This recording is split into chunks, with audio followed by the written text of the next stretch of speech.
বাজারে গিয়ে পেয়ে গেলাম কই মাছ। কই মাছগুলো দেখে কই মাছের একটা পদ বানাবো এটা ঠিক করছিলাম, কিন্তু কই মাছগুলো এত ছোট ছোট যে এতে ঠিক মতন রান্না করে হয়ে ওঠে না। কিন্তু তবুও কই মাছগুলোকে ভালো করে বেছে ধুয়ে নিয়েছি, আর একটা জায়গায় একটু পাকা তেঁতুলকে নিয়ে তার সত্ত্বটা বার করে নিয়েছি, আর তাতে একটু নুন আর হলুদ দিয়ে দিয়েছি।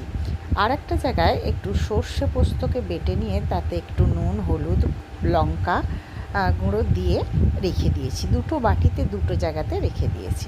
এবার কই মাছগুলোকে ভেজে নিলাম।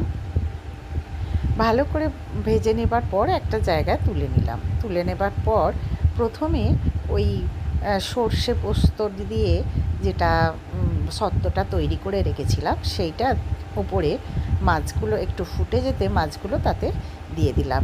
এক পিঠটা সর্ষে পোস্ত দিয়ে করে ফেললাম।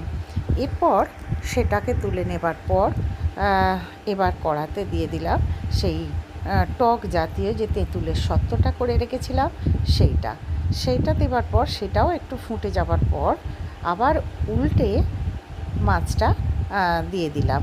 তো একদিকে হয়ে গেল ঝাল আর একদিকে হয়ে গেল টক।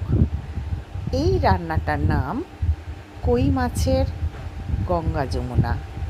এটা অনেকেই করে থাকে এবং এত সুন্দর খেতে এবং দেখতে হয়। দেখুন, একদিকটা ঝাল হয়েছে আর একদিকটা টক হয়েছে। খুব সুন্দর খেতে হয়। যদি মাছগুলো একটু বড় হতো না, তাহলে আরও সুন্দর দেখতে হতো।